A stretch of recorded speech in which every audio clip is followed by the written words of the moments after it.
Nuo šių metų gruodžio 24 dienos maršrutu Vilnius-Kaunas pradės kursuoti modernus dviaukštis elektrinis traukinys, galintis išvystyti iki 160 km/h greitį. Greitaeigis traukinys stos vienoje Kaišiadorių stotyje. Visa kelionė truks mažiau nei valandą. Traukinys į Kauną važiuos 3 kartus per dieną ir išvyks iš Vilniaus 5 valandą 20 minučių, 8 valandą 20 minučių ir 16 valandą 30 minučių. Kelionės bilietai tarp Vilniaus ir Kauno važiuojant pirmąją klasę kainuos 17,90 litų, antrąją 16,30 litų.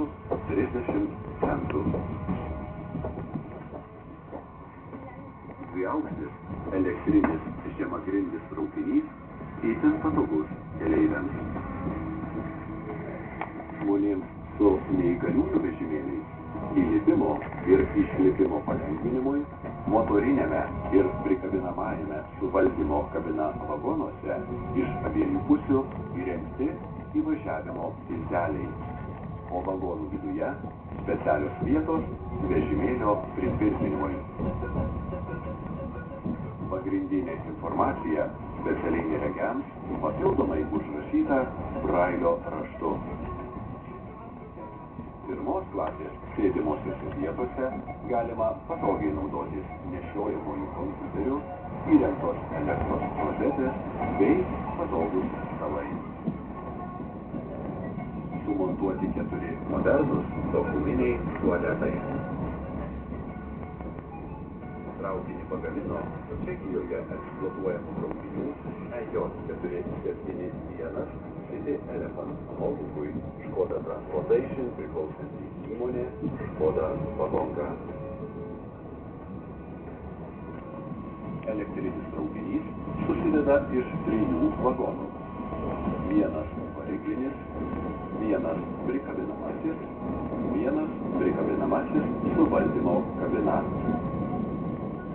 Iš viso traukinyje įrengta 304 sėdimos vietos.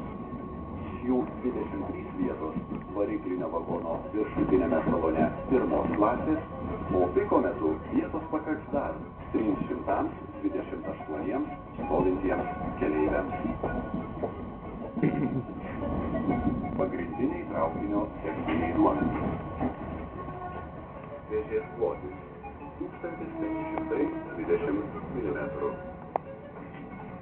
Maksimalus techninis greitis 160 km/h. Sėdimų vietų kiekis vagonuose. Variklinėme 53, prikabinamajame 134, prikabinamajame su valdymo kabina 117. Įrengta šiuolaikiška moderni garsinė bei vaizdinė keleivių informavimo sistema.